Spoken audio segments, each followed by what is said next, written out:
So we're back here again, the same night, 2 episodes, because we love talking to the people. I'm going to let you all know that I have switched up to Atwater's Vanilla Java Porter mixed with Founders Rubaeus, both Michigan beers again, because I'm supporting the state.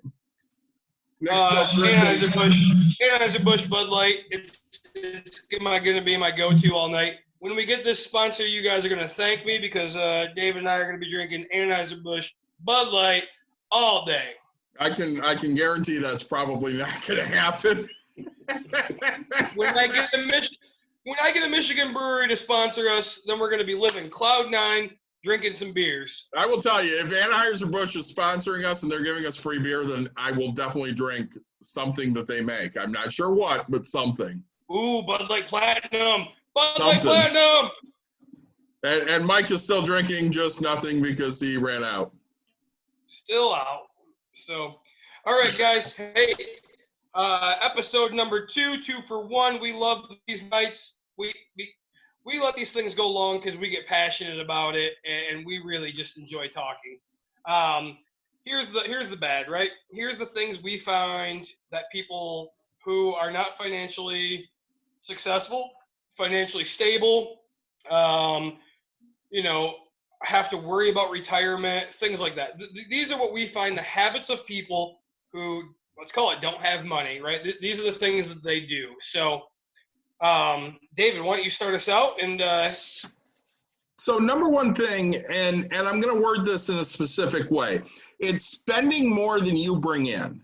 Okay, I'm naming it that way because it's not more than you make necessarily, because, I've shown my budget before, and even though my wife and I make a certain amount of money, I know I'm bringing in an extra $1,400 every month by all the extra stuff that I do. Whether that's parsing my tax return out for 12 months or the coaching check I get or my interest or, doing surveys, whatever it is, I'm making an extra $1,500 a month. So if you're spending more than whatever you're bringing in, this is a bad habit. We need to stop that stuff. You need to, we said in the last episode, you need to write down what your budget is and figure out how to live by that or less than that. Yeah. And, I think that's, we started the last episode with the most important, and we are going to start this episode out with the most important, right? You're spending more money than you bring in.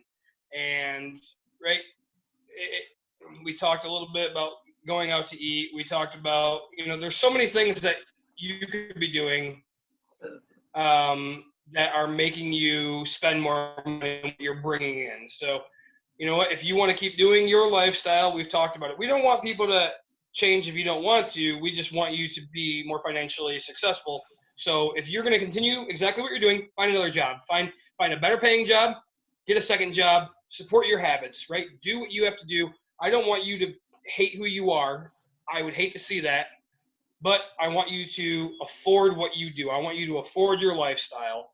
So, if you're we find that people are paying too much for a car, right? Because it could be your dream car, and but everything ages, right? I mean, yeah, you got the 1960s, 70s ish that cars held value, but we've never, early 50s stuff like that, but we've never seen any vehicle hold value, right? I mean, they're a dime a dozen. They're going to always depreciate in value. We're finding that people are overspending on those car payments and not budgeting correctly for them. Sometimes it's just because you feel like you don't have any other option, right? Because you need reliable transportation to get to your job, and you just instantly go buy a car. Sometimes it's because you want to buy that BMW to say that you're making it because you think that your income is there, and it's really it's not, because once that car breaks, you need rotors, you need $100 oil change on that thing. Like, you don't have that money, you didn't budget it, you didn't do the right thing. So we're not picking on you, we're just telling you these are the things we find are failures and what tend to drown people and hold them down and make them not build that wealth, and we want to build wealth. So Well, I think that was one of the eye-opening things for Mike when him and I sat down and looked at his budget is, okay, this is what I'm making, this is what I have to spend. Am I wrong, Mike? No, it's exactly right. Yeah, So I had to look at, I had to take into account, I knew what my income was to work, but I had to find out what I was going to be paying out in child support to know what was going to be coming in every 2 weeks or every month or whatever. Yeah. And then I could be like, okay, I can afford this much for rent or a mortgage. I can afford this much for, an internet bill. I can afford this much for groceries. well, and obviously going through a divorce, you're starting over from scratch because you have all these bills that you may not have known about. Mm-hmm. And Mike did it in a staged approach, which was the smartest thing to do. So he moved back in with his parents for a little bit, built some money up, moved out into an apartment. It was an apartment first, right? I lived in an apartment first, yeah. And then, saved up enough money for a down payment for a house, and then he moved to a house. Yep. And, the important thing for him was, I want to keep my kids in the school they're in. Yep. So he had a specific area he had to look in. So he had to find something in that area in his price range that he could afford and wouldn't be an issue. So when he looked at everything, him and I sat down and looked at the money, and I said, hey, look at these things. And really, the only help I gave him was one day on a Sunday. And I remembered it was a WrestleMania Sunday. Yep. Like, I don't know, probably 2015-ish, 2016-ish, 2016. Like that, yeah. It was probably 2016. And we sat down, I looked at it, I said, this is what I would do. And I don't think Mike and I talked about his money again in anything other than passing conversation. Yep. It was all him sitting there going, okay, David said these things. This is what I'm going to do, which, some of what he said, some of what I think.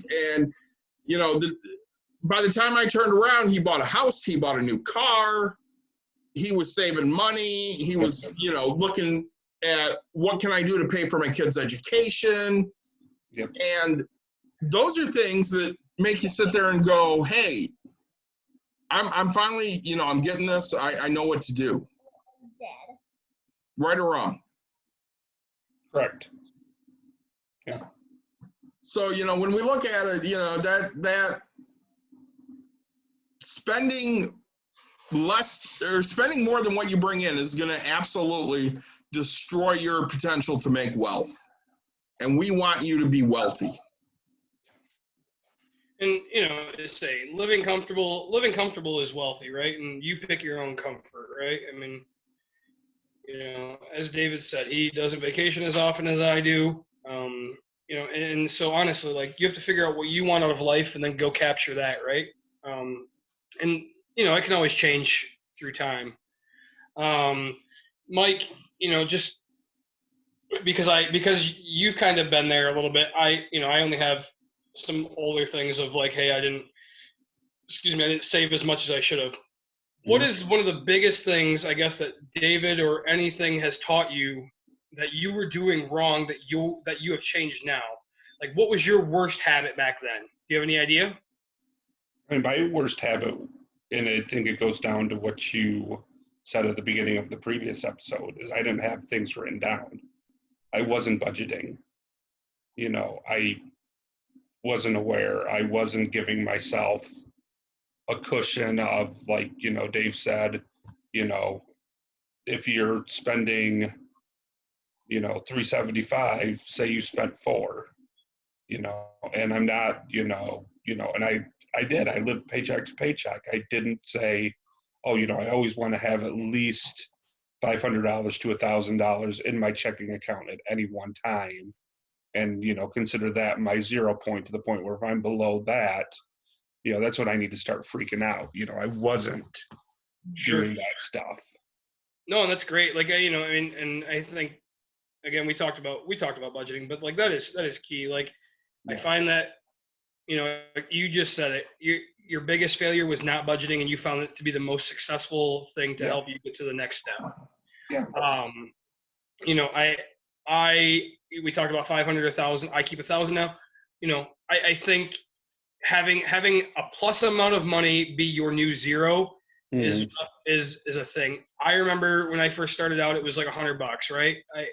I just always told myself, I for some reason, I grew up so poor that like I remember crying one day. This big guy cried. I was 16 years old. I had a flat tire. I had no money to change that flat tire. I went and worked so hard to get it. And I put the new tire on and I backed out of my driveway and I crap you not, the other tire blew, right? The opposite tire. And like it devastated me because like I just worked so hard to get like a new tire on and so now it's like so I told myself I was like I need $100 just to guarantee I have a tire, right? And so I made that $100 my new zero for the oh crap something just happened. Like, you know, if I have to have somebody come pick me up in my beater car. I mean, this was a 1997 Ford Escort, right? I mean, I had no heat. My wife and I still love it. You know, I was scraping ice from the inside with credit cards, right? It's back. I haven't seen one in a while, but back then they were sending me credit cards in the mail to sign up, and I just kept them as ice Yeah. scrapers just to get the inside of my car. And you know, so it was having an emergency fund or some type of money and understanding that emergency fund is literally your $0 fund, right? Like once you hit that, oh crap, get that back up. So I really like the fact that budgeting is the biggest thing that's helped you and actually writing it down. So you know, I say other bad habits, David. Well, I want to take a tangent here because we're really good on taking tangents. So I got two real quick tangents. One is Mike's first car that he bought was a Ford Escort. It was. It was green. We drove that fucker to Iowa and back. I don't know why we went to Iowa because it's the second dumbest state in the union next to Kentucky. Wasn't that when we drove to Toronto and back too? We did drive that to Toronto and back. You're right. You don't talk about Kentucky like that, all right? They have bourbons. They have the horses. I love Kentucky. They have two stupid senators. Anyways. Doesn't matter. Mind you, remember, we were living in Illinois when we drove to We were Iowa. working a really stupid job. Make the trip from Michigan and back. Yes, it was in Illinois and it was a dumb job and oh boy. Anyways. Yeah. No, and so, you know, but that goes to the next thing, right? Like I know at that time I wasn't done yet on my tangent. Stop for a minute. You are done. I'm not done. So I did a survey a few years ago. They paid me like $150 to sit in a room with people. And I'm not really a people person. I'm kind of a dick. So he's asking questions and he asks these women, he goes, is it important for you for your kids to have a better life than you? And like 3 women in a row go, no, I don't really care. As long as they're happy, I don't give a shit. And he looks at me and he goes, is it important for your kid to have a better life than you? I'm like, fuck yeah, it's important. I worked my ass off so my kid has a better life than what I have. And he asks a couple more people and, you know, guys, and they answer the same way I do. And he looks at the guys and he goes, I think I figured it out. It's a guy thing. So I'm on with 2 guys here. Nick, is it more important for you for your daughter to have a better life than you? Is that important?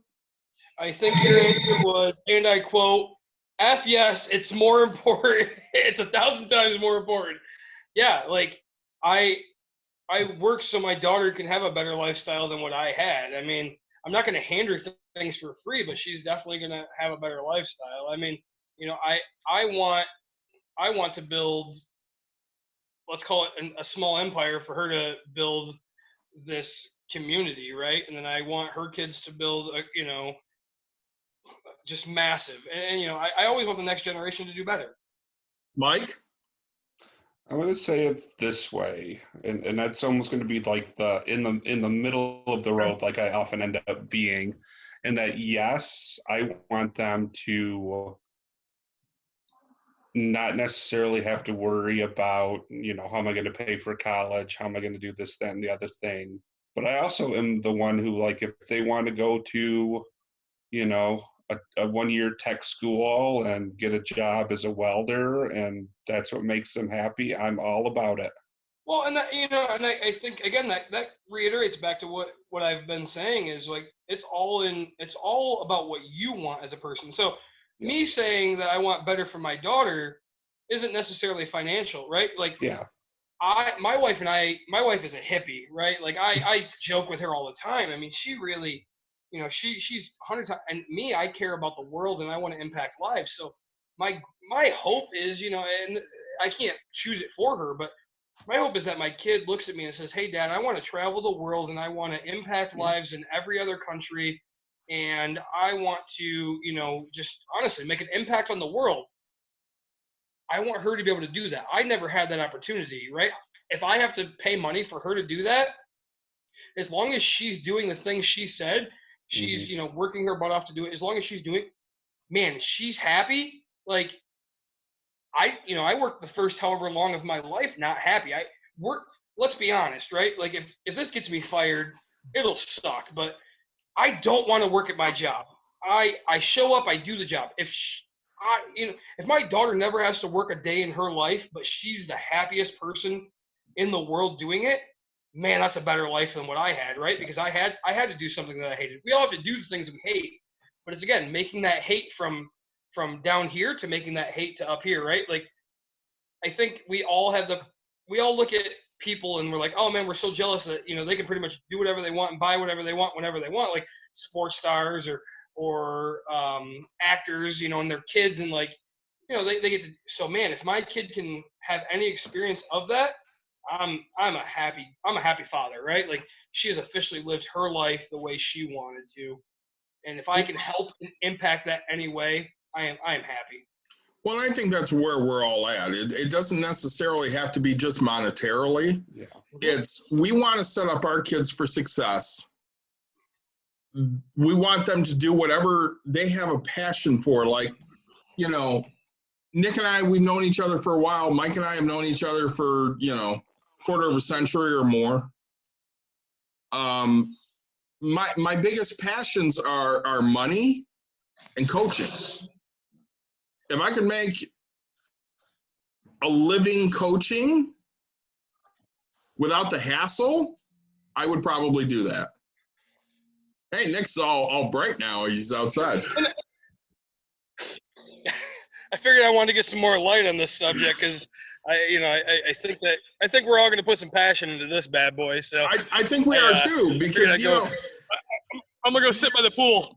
You look at this and Nick coached with me for a year and he knows where my passion lies. It's not necessarily with coaching because excuse me. Yeah, I love coaching and I love teaching girls how to play softball and that's great. But it's not necessarily about being better at throwing a ball or hitting a ball. It's about being a better person.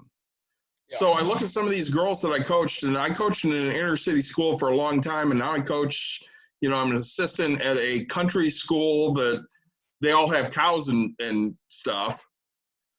And at the end of the day, I just want these kids to be better people. And the better I can make them, the happier I am about it.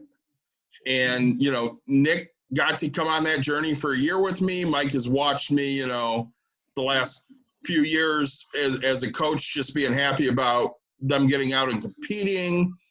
And I know with Nick, it's, he has a lot of, he has a lot of, he doesn't have a lot of mentors. He has one major mentor, which, helps him navigate his way through things. But honestly, even for being as young as he is, he's mentoring a lot of people. And even with Mike, he has his children that he's trying to impress that this is what you need to do and get better. And, he has a family that looks at him and he can say, yeah, I screwed up here and there, but now I have everything together and this is what I'm doing to build my money and have a better life. And that's literally what we want to do. It's not necessarily about being rich. We would all love to be rich, but we want to pass that on to other people and say, this is what you can do to be better. I think Nick might be lost. Mike, am I wrong? No, you're right.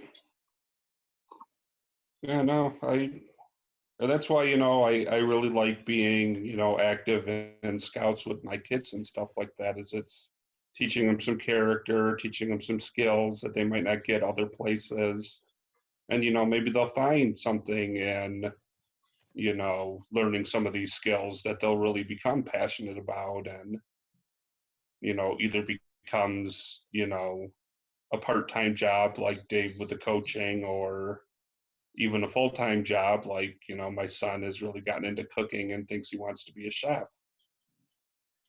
Well, you look at it, when you see the three of us, we all have very different educational backgrounds. Mike went to Albion College. He graduated with honors, a psychology degree.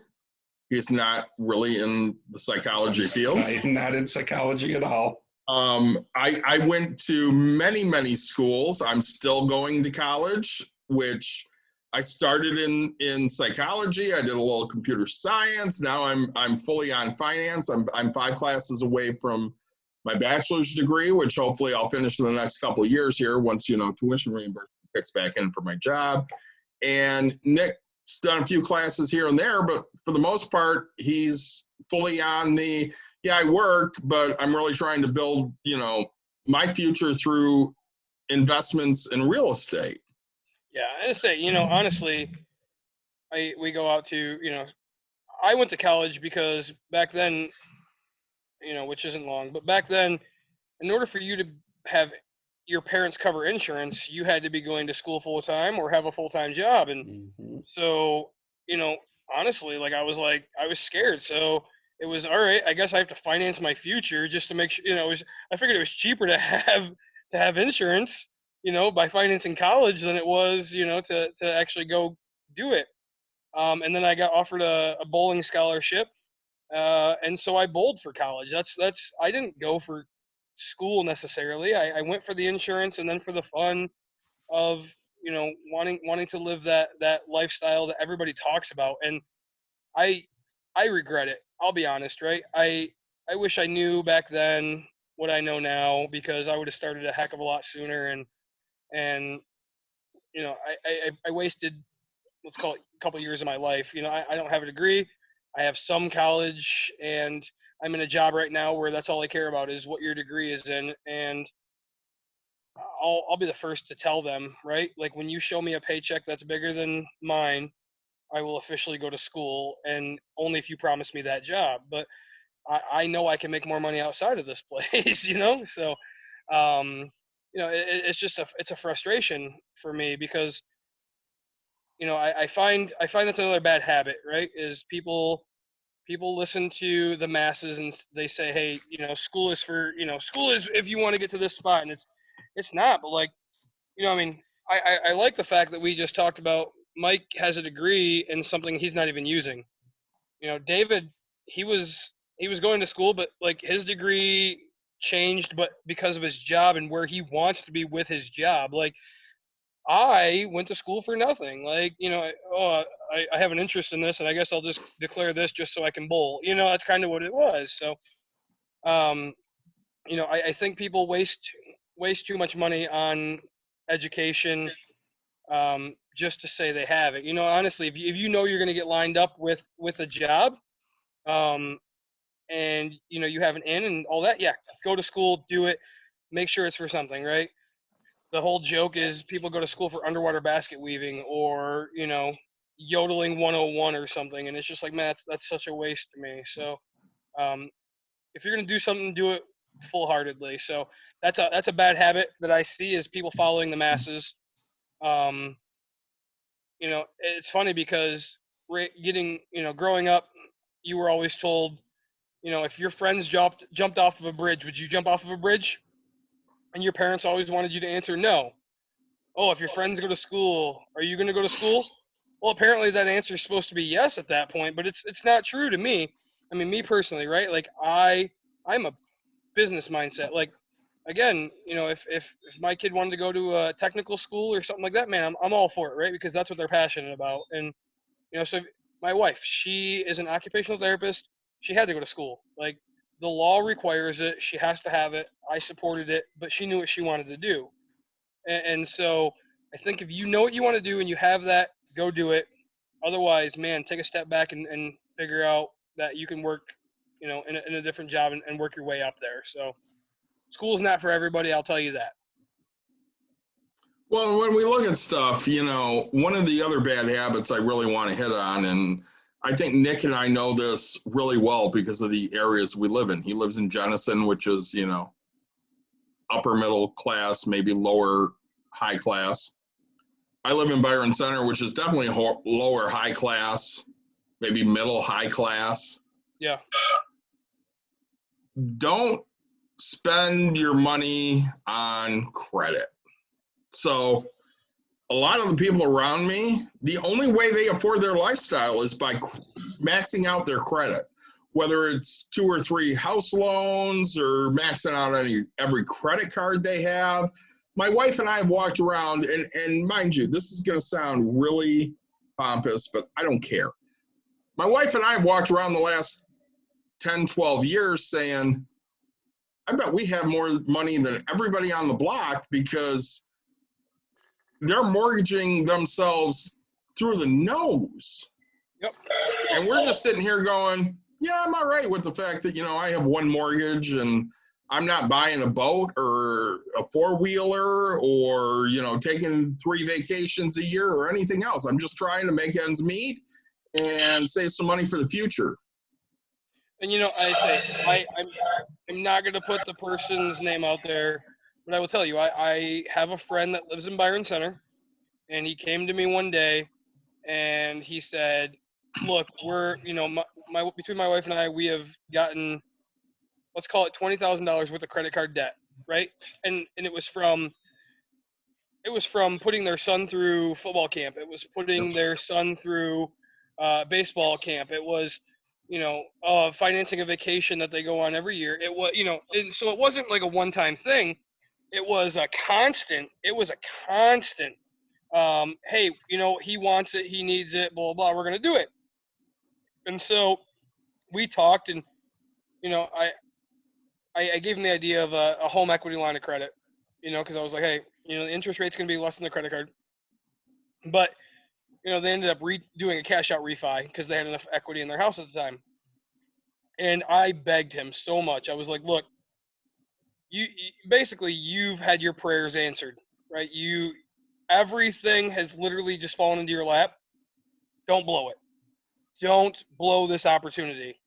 And we had this, because I'll be honest, I took a HELOC out on my place here because I don't owe much and I wanted to buy another house. So I was like, hey, I'll do a race with you because I'm money motivated. I was like, let's see who can pay their HELOC off faster, right? So then we go a couple weeks and he's like, yeah, I'm doing good, I'm doing this, and I'm like, all right, I'm taking that money that I'm saving every month and putting towards it. And then all of a sudden he's like, yeah, we kind of fell off. We opened a credit card, we did this, and I was like, oh man, like, so I fear for what's going to come, especially with having the higher mortgage payment, having, these new credit cards. And it's just, so yes, David, like where you live, people are more willing to finance everything, and it's in every class, right? You and I coached inner city. I coached varsity at a different school by myself, and that was a diverse school. Like it was I had a parent I had a kid whose parents were very, very well off, and I had kids who needed rides everywhere, and they didn't go home to their parents, right? Like, so everybody finances it, and that's what we find is like when you try to keep up with the Joneses, right? Buy a riding lawnmower that you thought you wanted, but you could push mow for free. Like honestly, keeping up, especially in yours and my area for sure. I don't know about Mike's area, but David, like, tell me everybody on your block, doesn't have a riding, a riding lawnmower except you. Damn near everyone. They don't have very big lawns, which doesn't make it seem like a riding lawnmower would be necessary. Right. Well, and it's funny because they're always brand new too. It's like I just got the brand new Husqvarna, the Cub Cadet, and trust me, I'm a tractor man. Like you give me a John Deere, I'm the happiest guy in the world. I bought my neighbor moved out, and I bought his 0-turn Husqvarna with 23 hours on it for $600. I mean, I got a steal of a deal. But that's the only reason I have that.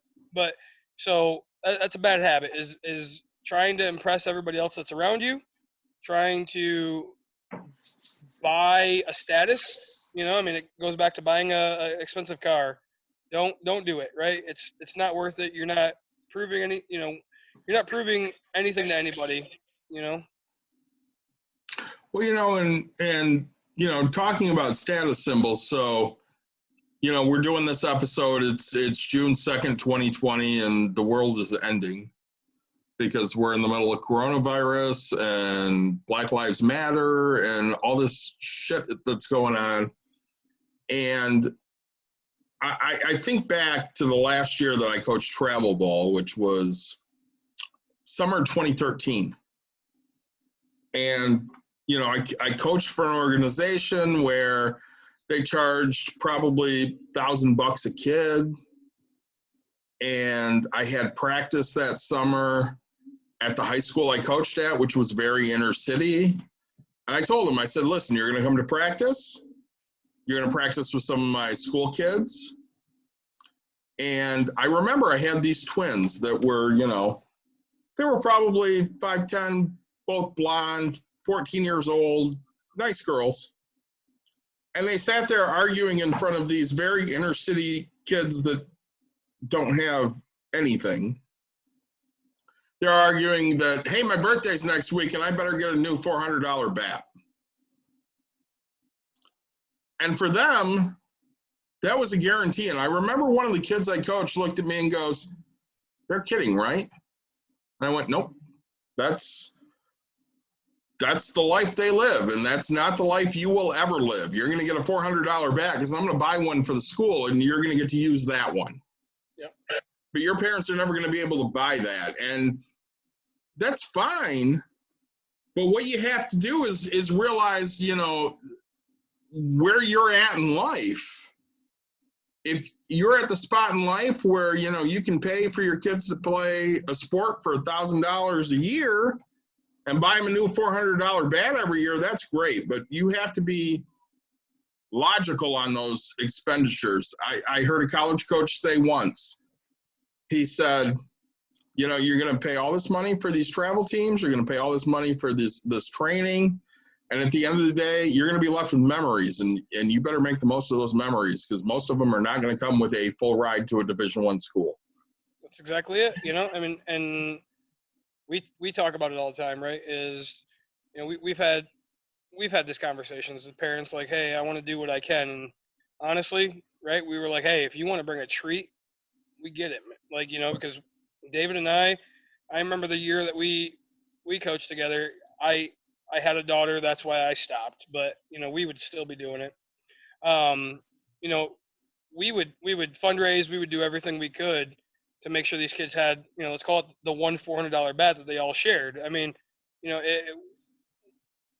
we understand, especially from where I come from. I didn't have I had a bat that was sitting in the basement for 25 years that might have been my grandpa's, and I got made fun of, but man, hit a home run one time with that bad boy and all of a sudden you're king, but we had girls that probably could have done it, but money was the motivator, and they had to support their family.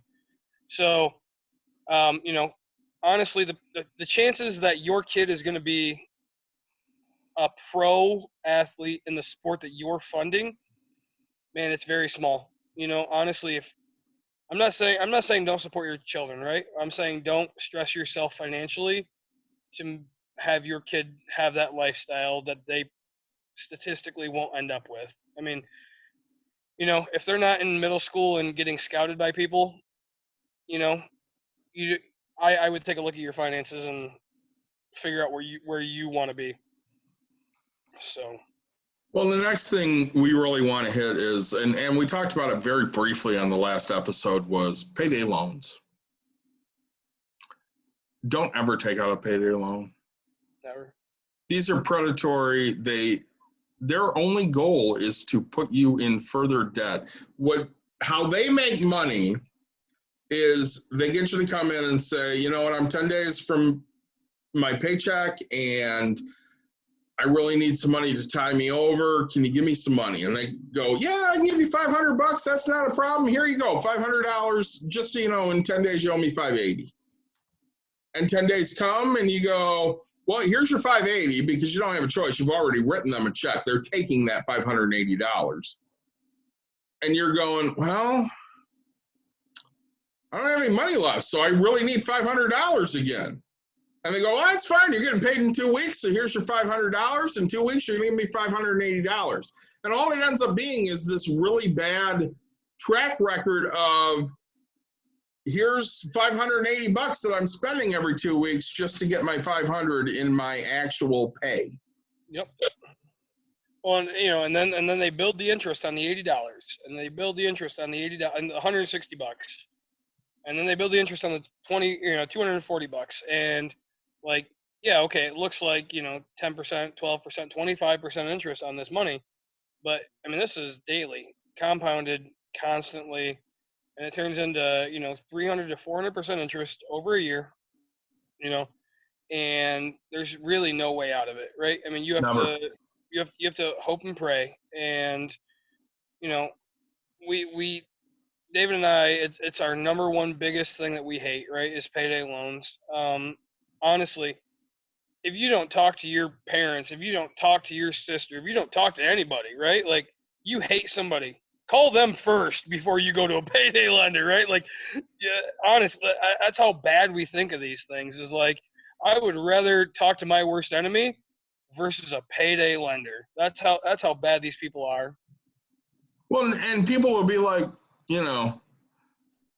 I would rather give blood than take money from these. You know what? They'll pay you for plasma. Go give your plasma. You can probably make $80, $100 a week.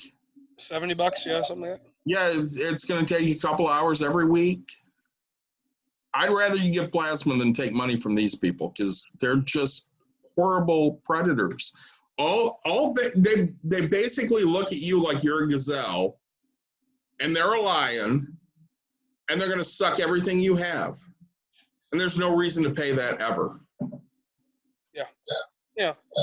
So that's our second biggest bad habit is payday loans. Again, we talked about touching, or keeping up with the Joneses, financing things that you shouldn't be able to, that you shouldn't. We want to touch base on another bad habit is not educating yourself, right? And we talked about, paying for college, but we're talking about watching things like this. I mean, if you don't look for help in how to better your life,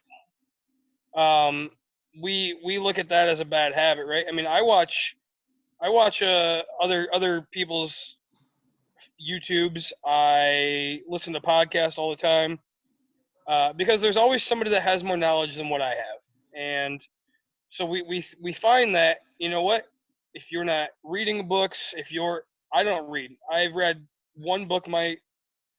two books my whole life, and I hated the last one I read because I already had all the knowledge that it gave me.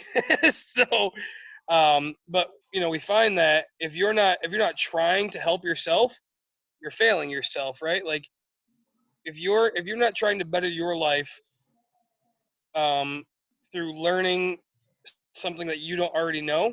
I mean, even if your job, right? Like, if you're not learning what it takes to become the next step, right? You're not doing anything. I mean, so it's everything that you do.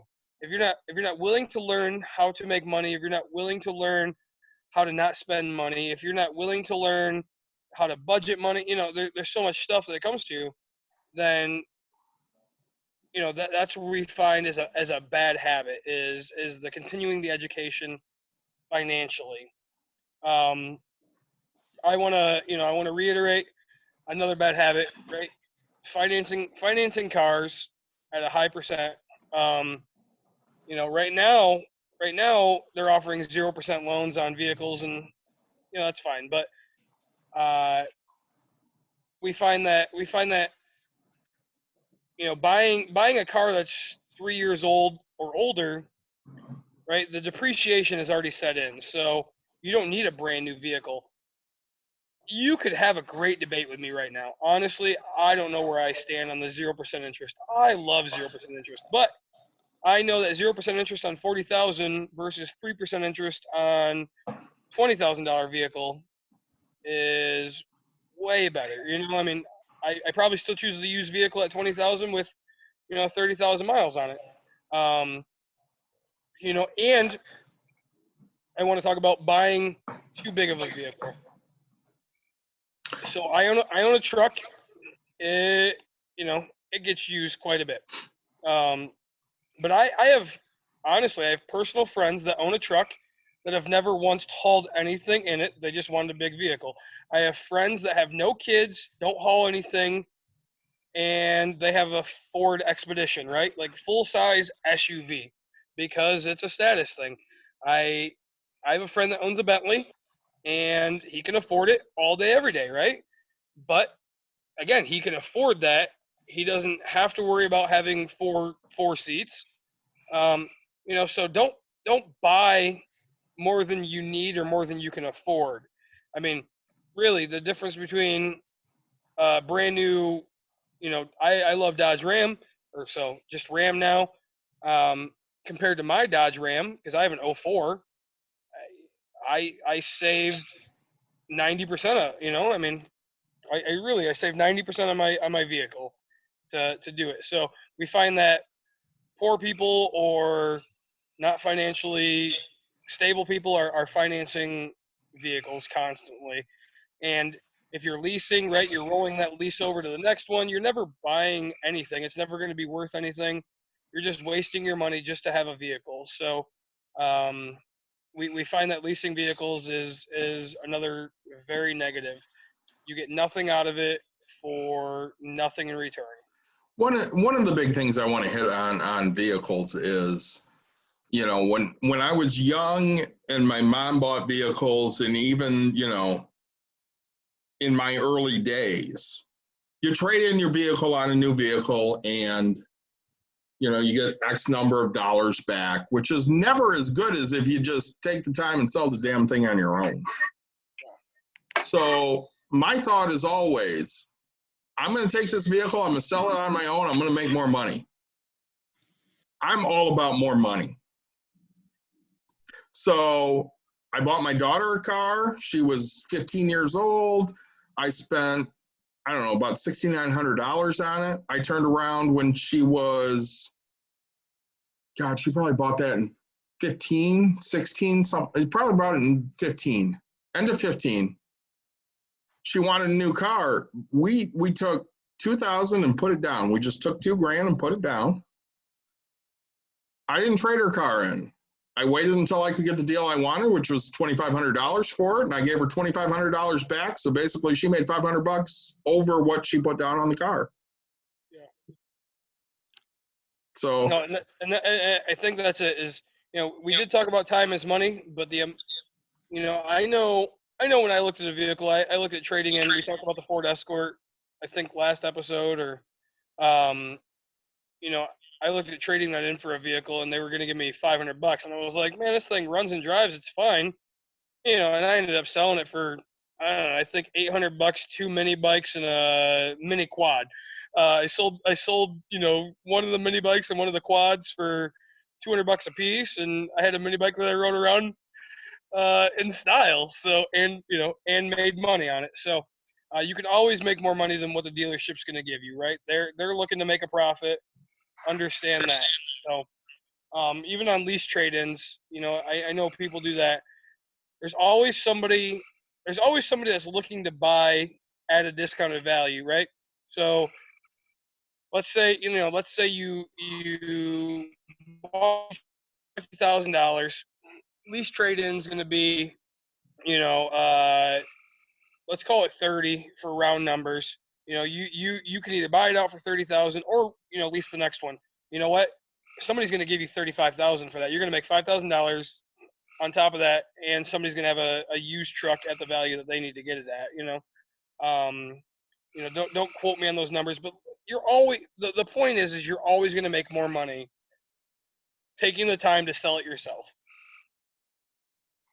yeah, it just takes time to do that. And that's what a lot of people don't want to deal with, is they don't want to deal with the time or the hassle.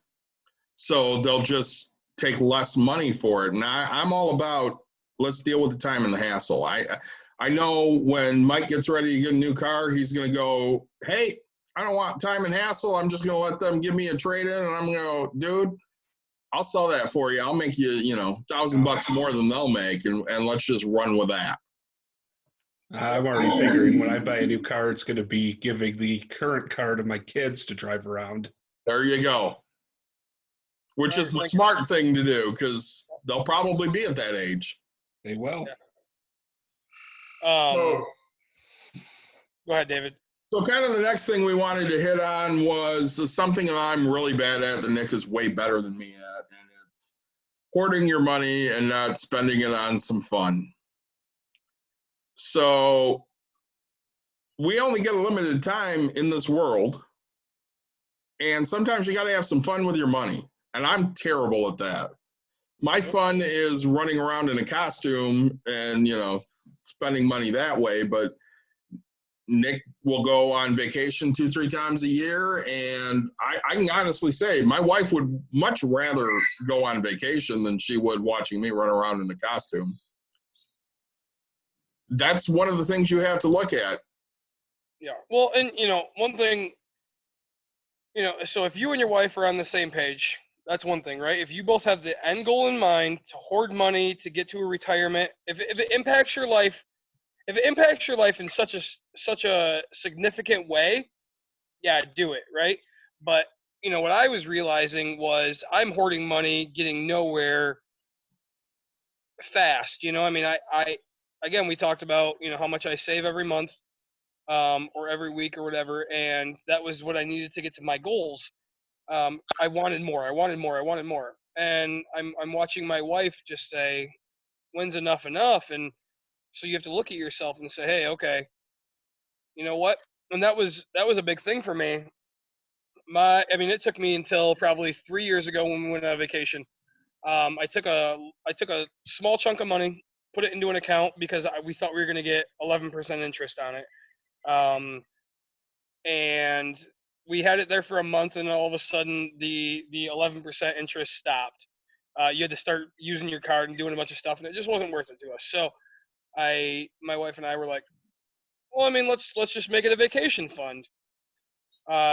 She puts in, whatever a week. I put in whatever a week, and then whenever we want to go on vacation, we both have a debit card. And the rules now are you can spend as much as you want on whatever you want, as long as we can get through the whole vacation and have some type of money. And really don't hold yourself back on it, right? So you have the amount of money that's in it, and so when we go on the all-inclusive, right, it costs me, let's call it $2,000. Swipe it, pay for everything there, and then we get there and everything comes off that. We went on a vacation, and I didn't check my account every day to figure out how much I spent. I didn't do anything to figure out how much I spent, and that was like an eye-opener to me. I was like, okay, so like, can't say it saved my marriage, right? My wife and I love each other dearly. We're going to be married 10 years here in a month. I got to figure out a gift for that. So, but it's really like to us in our relationship, she has different goals than what I have. Mine is to have, this lifestyle, and hers is to live life now. And so to have a happy medium, yeah, I'm going to go on vacation. I'm going to do these things to support. And I thought that was key for us, for sure. Well, I think that's where I'm coming from too, because I know, Mike was over a couple weeks ago. Nick brought his wife over a couple weeks ago, and I was talking to your wife. I'm like, my 20th anniversary is coming up in a couple of years. I'd like to take a trip. You guys should go. And I've been talking to Mike about this for at least a year, saying, hey, I want to take a trip for my 20th. You should go. Yeah. And that's one of the things, trying to keep your mate happy, that's something that's important. And Ummer has not been married nearly as long as what Nick and I have, and obviously, not as long as Mike was, but when you look at hoarding money, Ummer, really, what are the things that you're going to be able to do that is not necessarily hoarding and keeping you and your wife from doing what you want? That's difficult for me to answer because I built up such a huge nest egg by the time we got married that I've never had to worry about that. Sure. Where, when I was younger, I made the right choices and flipped my life around, and then I turned around, got married, then I bought a house, then I had a kid. So like I did everything in the right order, in my opinion. Yeah, you're like that 1% that's actually like had your crap together. You know, Oh, I mean, yeah. like, And it's wonderful. Let me tell you, if you guys are young and you're watching this, it's But- the best thing in the world. so like, let me ask you now, like, does your wife ask for a new car? No? So I mean, like, right, like, But, I yeah. know my wife right now. She's like, oh, I want a new vehicle, and I'm like, well, buy a used one. So like, and I have a nest egg, but like, I hoard money because like she doesn't need brand new. She needs used, and we'll be just fine. They'll go from A to B. So, Yeah, by new, does she mean just different? no.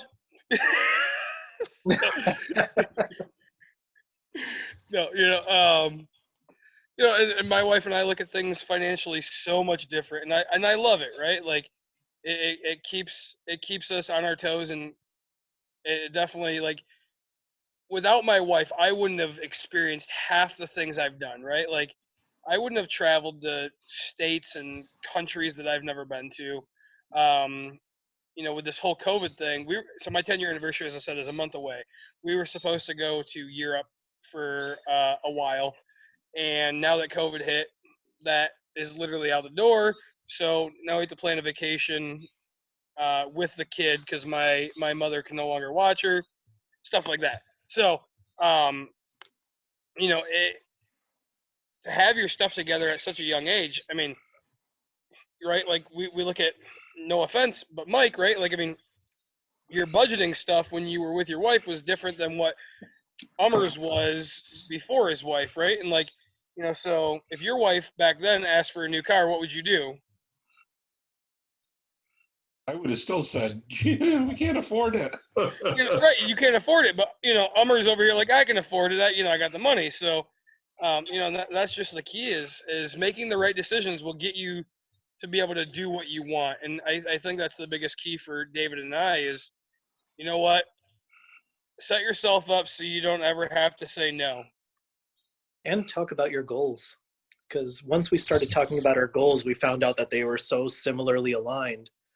And the more we talk about it, the more we're like, yeah, we both want to retire crazy early, as early as possible. And What's early to you? for me, it would be like in 5 years. So by the time I'm 40. That's what I'm talking about. And then my wife was thinking she'll work by choice until she's about 50. Sure. So in order to make that happen, you got to act a certain way, do certain things, and we're both on board. Yeah, I'm trying to retire yesterday, and my wife doesn't ever want to retire. But I'm trying to convince her that retirement could mean that she can go do her job anywhere in the world and not have to get paid for it. So she's starting to come around to it because, when we do go out of the country, she's like, I can help these people. And I'm like, that's the spirit right there. I can help these people. So, I don't want money to be the deciding factor in that. So, I guess, David, what other bad habits are you seeing that people are doing to keep them not financially successful?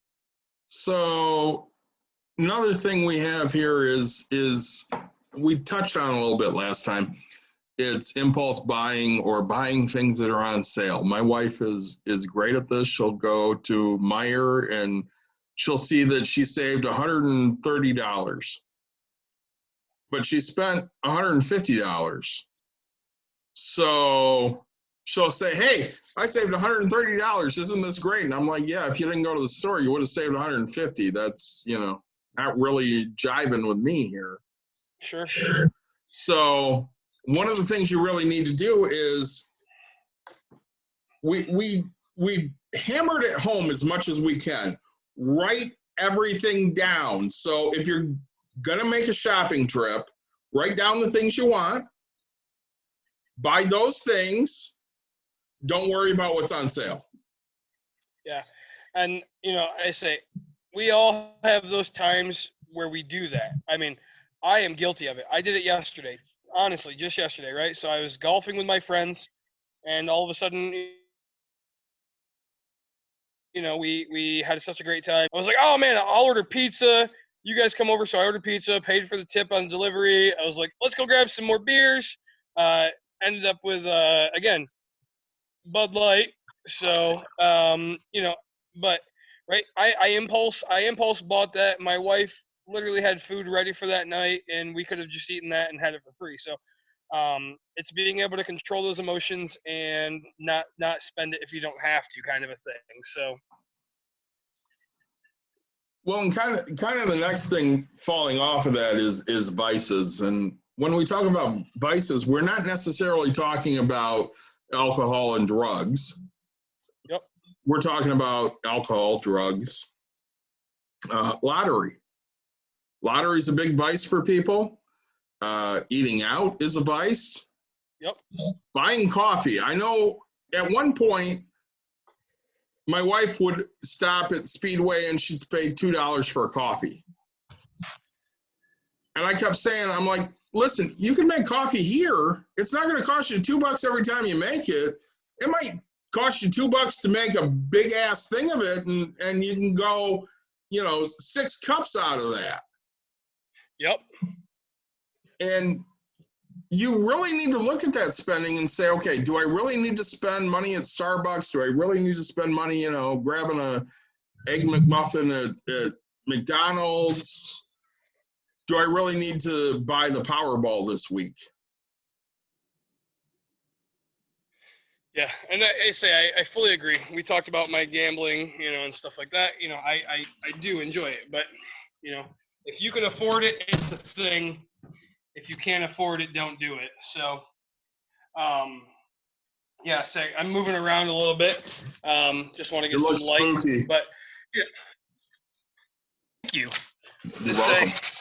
It's no, it's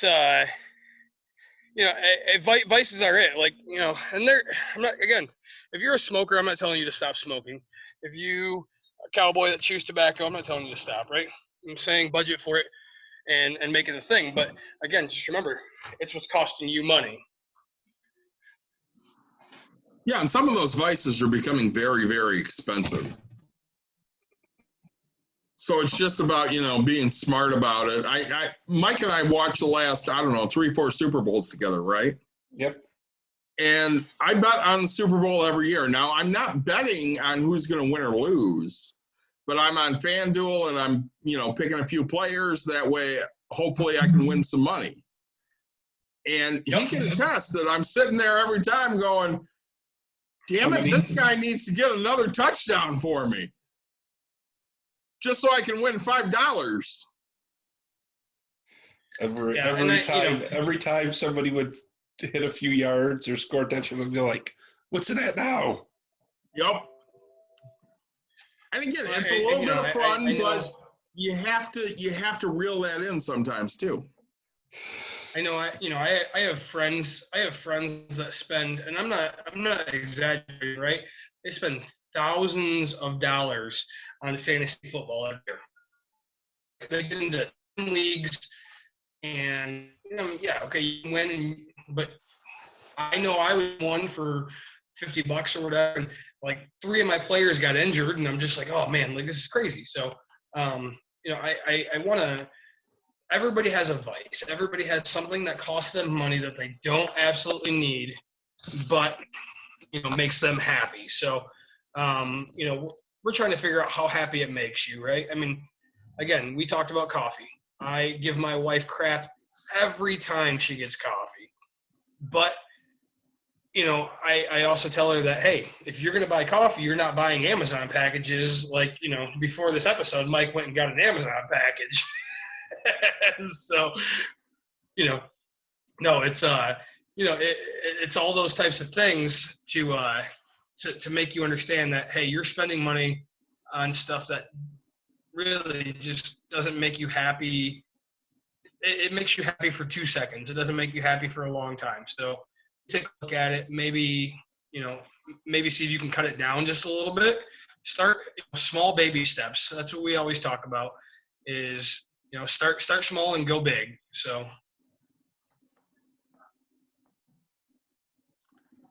one of the next things is, hang on, I gotta get my phone going here.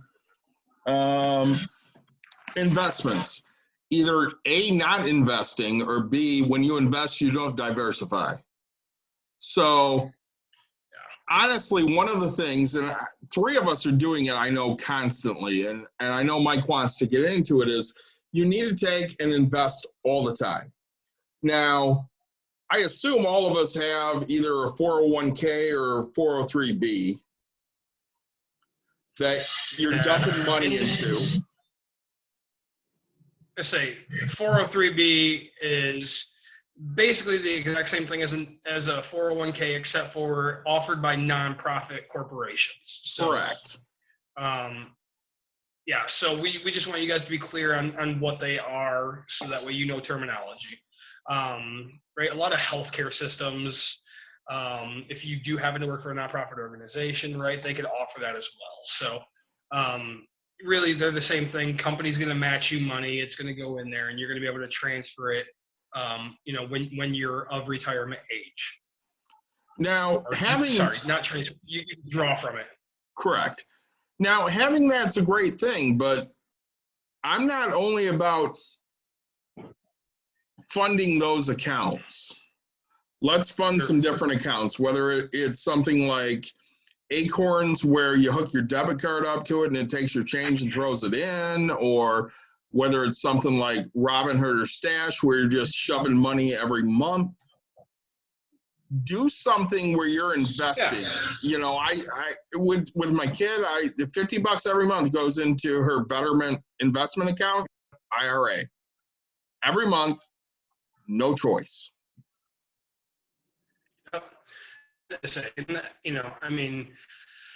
So, right, diversity keeps you from having, when one thing fails, the possibility of all the things failing isn't there, right? So, right, we talked about Betterment. We talked about 401ks. I know I have some real estate, right? I mean, it's not going to crash as much as, something. If real estate market goes down, like, the market could go down, but the stock market could go up. Right. So you have your wealth front. Right. And so the more things that you're into, the better the chances that some of them will make money and the others won't. Right. So you don't want you don't want to give somebody 10K and say, here, invest this, hope and pray. Right. Your better odds are lending 10 friends $1,000, and 9 of them will give you, right, your 5% return, and the one will just give you $1,000 back, right? So what we want to do is try to spread that wealth, spread that money out, so that way they grow in different things, right? And yes, okay, we all agree that savings accounts aren't the greatest investment, but man, they're solid investments. They're guaranteed returns. They're going to give you something. So, right, you can start small and then grow into. If your company offers stocks, if your company, I think David and I definitely agree. If your company offers a 401k match, you take that percentage guaranteed, no matter what it is. I mean, I know Umar and Mike both said that they have it. We all have a 401k or a 403. Like, it's amazing, because the company is giving you free money to invest in that company. So,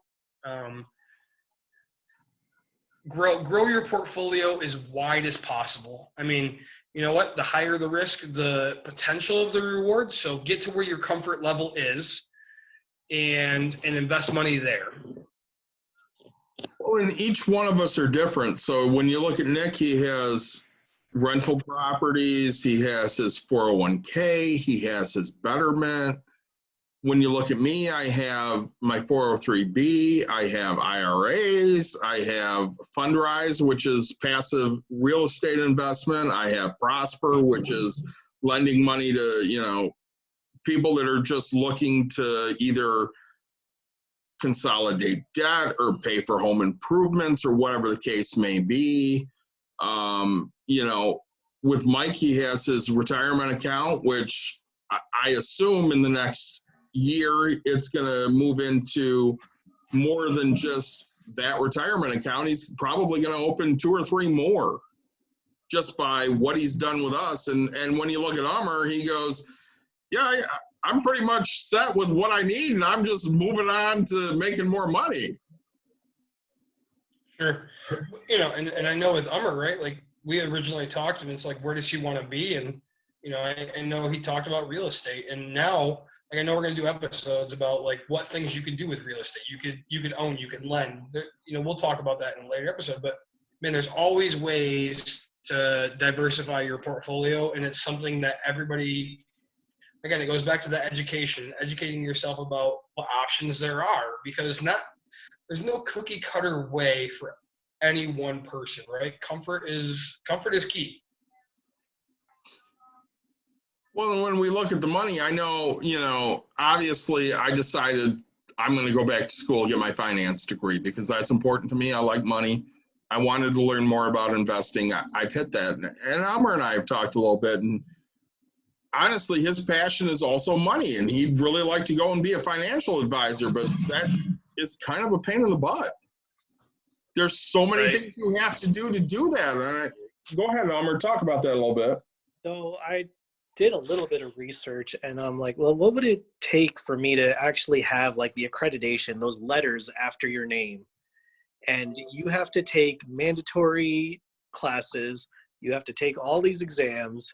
It was just so out of the question. I couldn't believe that that's what they make you do. When in reality, all I want to do is help people get their finances in order. Sure. Like, it's a simple, like, hey, I would like to help you out, and I would like to give you the truth and not charge you an arm and a leg for you to get it. So that's why when I found out you were doing these videos, I was like, all right, I'm on board. Yeah, and that's kind of where we're at, because I've been able to sit down with some people and say, hey, this is what works for me. And when I threw out there, hey, Nick and I want to talk, Elmer jumped right on that and said, listen, I love talking about finances, and if I can learn something, great, and if I can teach something, great. And that's kind of why we started doing this. The same thing with Mike. He sat there and he said, hey, you guys are doing this on Thursday. That's nice and all, but I can't do Thursday. Can you do Tuesday? Because not necessarily is he going to contribute every week, but he wants to sit there and say, okay, what else can I pick out of this and get a little better at? Yeah. Well, and say, even talking with this, right? Like, we have multiple people's input on stuff that none of us, I own more real estate than all 3 of you put together, right? I'm not an expert at it because there's always somebody that owns more than me. There's somebody whose 401k is doing better than mine. There's somebody's betterment who's doing better than mine. There's somebody's IRA that's better than mine. So there's always somebody that has more knowledge than I do. So I'm always willing to give that a listen. I say, we talk about bad habits, and I think another bad habit we need to talk about is the willingness, or the willingness to just spend money because you feel bad. Right? It could be we can throw it back into vices, but right? I mean, you're the person that's lending money. Like, you're the mom, you're the aunt, you're the whatever, that people come to for money, right? You're constantly lending it out but that has potential that this person is not going to pay you back, right? That's hurting you financially to get to the next point to where you want to be. So, right, we look at that. Like, you have to understand that you can learn to say no. I think that's a big key for us. Is we find a lot of, especially in the inner city areas, you know, people that don't have money, they ask other people that don't have money for money, but if they have $10, they're just going to give it to them, right, to help them get by because they want to see them succeed. So, you know, if you don't have it, don't lend it. You know, learn small baby steps to say no, right? I mean, it could be as small as, hey, I have to put this under contract just to hold them accountable for stuff. I mean, you know what? Honestly, I learned that contracts are a huge key because once somebody, so if I were to loan David $50 and I say, hey man, it's not that I don't trust you, it's that I just want to make this documented, right? If he's not willing to sign that, I mean, he really thinks that there's a small chance in his mind that he's not going to pay it back. And that's when you know it's a red flag, right? So when red flags are out there, I mean, honestly, if you have full intentions to pay it back, no harm, no foul, like sign the paperwork, here you go, right? I mean, you know, I sign documents to buy a house. I intend to pay all that money back. I sign, you know, documents for, you know, whatever I borrow, whether it was a car loan or anything like that, I intend to pay that money back. So every time you borrow money, you intend to pay it back, so you might as well sign that document, right? So if you're the person that's lending, you know, you're always getting hit up for money, man, make a contract, make people accountable. You know, that's the type of habit we're looking for. Well, and making people accountable, they may not like that, but that's really lifting them up. Yep. It's holding them to a standard and making them say, listen, I understand this is an obligation. I'm going to pay this obligation off.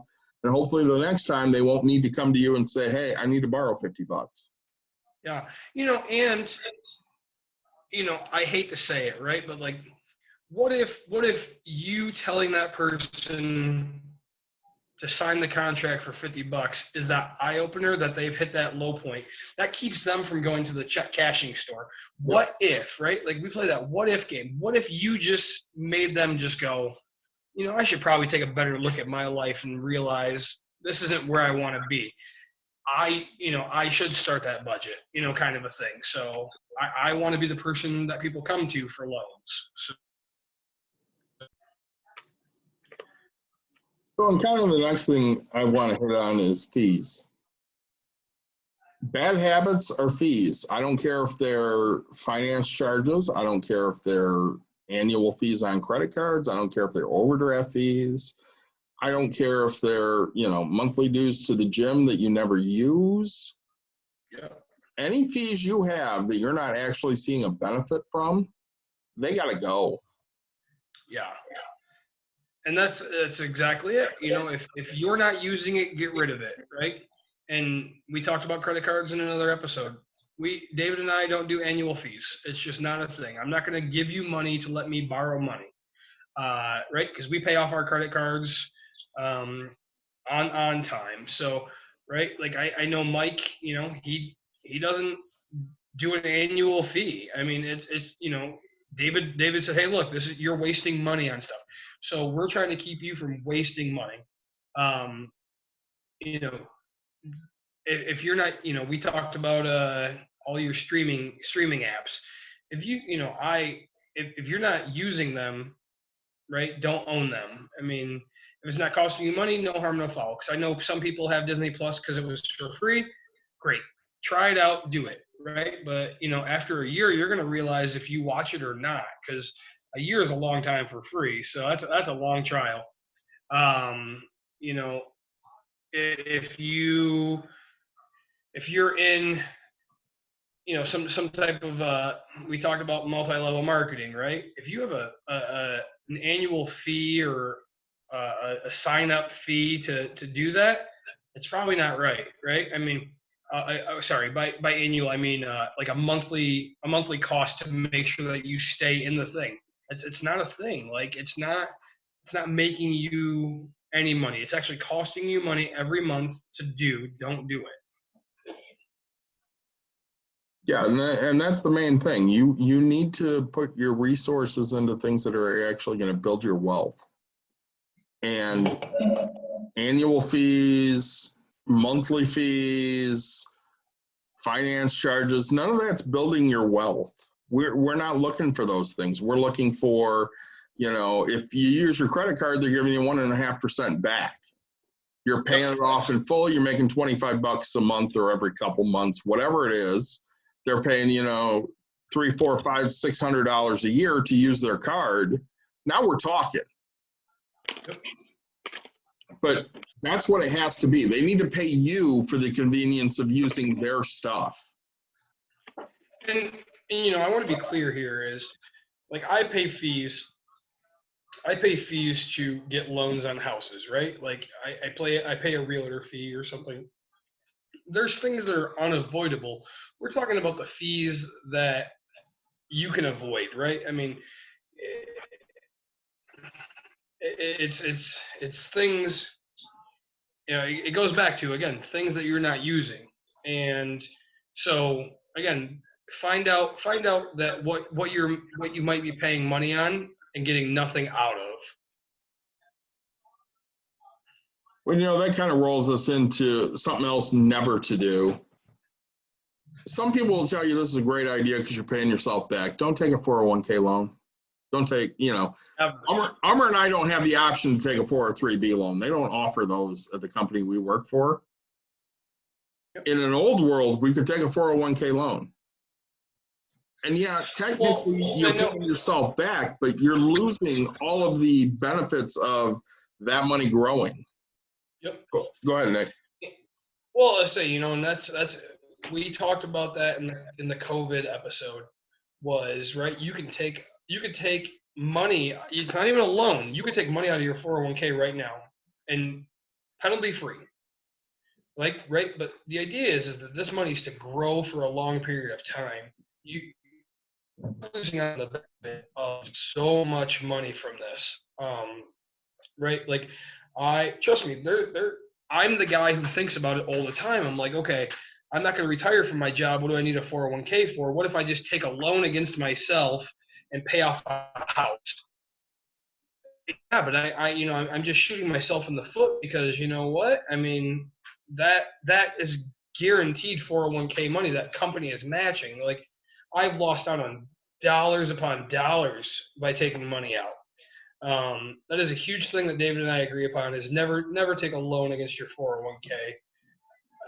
You know what? If it saves you from bankruptcy, like, you better be signing the paper with a lawyer that says I'm going to declare bankruptcy. That at that point you hold the pen back and go, you know what? My 401k might save me. Then maybe think about it, as long as you don't use all of it. Because if you use all your 401k to do it, you could take 50% usually. Without this whole COVID thing being there, usually you can take up to 50% or whatever and then pay yourself back. But like, no, there's no excuse for it. There's no reason for it. Don't do it. Well, I can't speak for Mike, but I can speak for myself. So, I'm 42. I remember sitting there with our switch from a 401k to a 403b, and they're like, pick out the year you're going to retire. And I started laughing because I don't think I'll ever really retire. Part of that is I work from home and I like my job, so I don't mind doing it because I work from home. Yeah. Part of it's I don't think Social Security will exist at that point because I think all the politicians are going to rob us of our money. So I figure, okay, well, there will be no Social Security, so there's just no possibility of retirement. But, that was 10-ish years ago. I'm 42 now. I'm retiring at some point. Well, it's funny. I'll ask if it's the day before I die. I'm retiring. It's funny you bring that up because, I did the same thing. It was like, how much should you invest per the time you want to retire? And again, being 31, I probably started mine with my company, right when I could. So 7 years ago, because you had to be a year in. And I put it as, so it's called, I was 25 years old. So I put it at, 25 years old, and it was like, you need to invest $1.2 million per year or per week. And I was like man, I'm retiring tomorrow. Like, I don't know what you people talking about, and the thing about the retirement apps and what I found is, I have Wells Fargo, and I can't input my other incomes to say how much I need. Like, I have to guess. So it's funny because, like, I put in 20% right now into my 401k when I have a job, and it's like, oh, you'll get 105% of, potential 105% return, and you'll have enough money for retirement. And I'm over here laughing, I'm like, plus my real estate, plus my betterment, plus this, and I'm like, man, if this one's 100%, like, I'm gonna be living large. Like, it doesn't even count any of this. So, if you take one, so we talked about diversity. If you take one of those and close it up, right, you've limited yourself on where you're going to be later in life, and you're going to want to use that later in life. Well, I don't know if I'll get to the living a lavish life in retirement. I hope I get to retirement. That'll be great. But I know my daughter will be set up to live a retirement because I've set her up as well as I can. And as long as she's smart, she's going to retire, probably early, have money, and be set. Yeah. At the end of the day, that's all I care about. I'm sure that, Mike said in the last episode, he just wants his kids to be happy, and that's great. But I know Nick would like his daughter to do whatever she wants to do. I know Ummer would probably like his son to do whatever he wants to do. And in all honesty, even though Mike just wants his kids to be happy, that means doing whatever they want to do. Yeah. So, I told you guys in the beginning of the first video that we were going to start with budgeting. Write it, believe it, set it, right? I want to end episode 2, whatever, with the exact same thing. Like, we talked about good habits, we talked about bad habits. The biggest thing we could talk to you guys about is budget, right? Write it down, understand it, set it. Like, once you set it, don't forget it, right? Like, this will make you the most successful you've ever been. And I mean that because you're going to look at it and you're going to say, this is where I'm at. This is where I need to be. This is who I want to be, right? So budget. Anybody else want to add anything to this bad habits or talk about budgeting?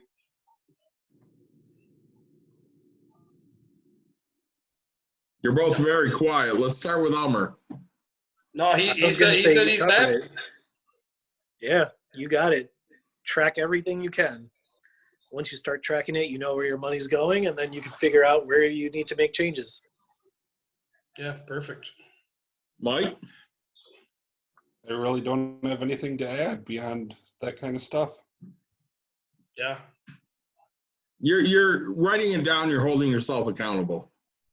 And that's the biggest obstacle you have in anything you do, whether it's building wealth, whether it's losing weight, whether it's getting a degree, it really doesn't matter. Anything you want to accomplish, if you write it down, you have a better shot at making that happen. So that's a guarantee. So, hey, Bud Light, Anheuser-Busch, if you're out there and you want to sponsor us, make it happen. We'll be the happiest guys ever. Any Michigan breweries? I'd rather Atwater or Founders sponsor us because I like those a lot better. I'd be so excited. But no, really, guys, like I always say in every episode, if you liked what you've seen here, like it, subscribe, share it. We'd be happy because we want to teach everybody that's willing to listen. And we're hoping that people enjoy what we're talking about. We're just a bunch of friends and good guys that just want to teach everybody. So like, subscribe, share. I really appreciate all that. Take care now.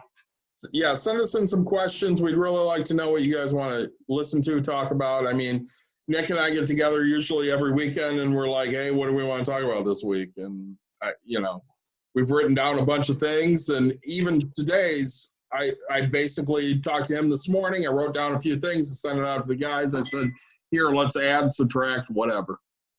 Yep. So give us what you want to talk about because that's what we want to talk about, and hopefully we can all learn from each other because I want to make more money, and if you can teach me how to do that, then I'm all about it. Yeah. Cheers, everybody.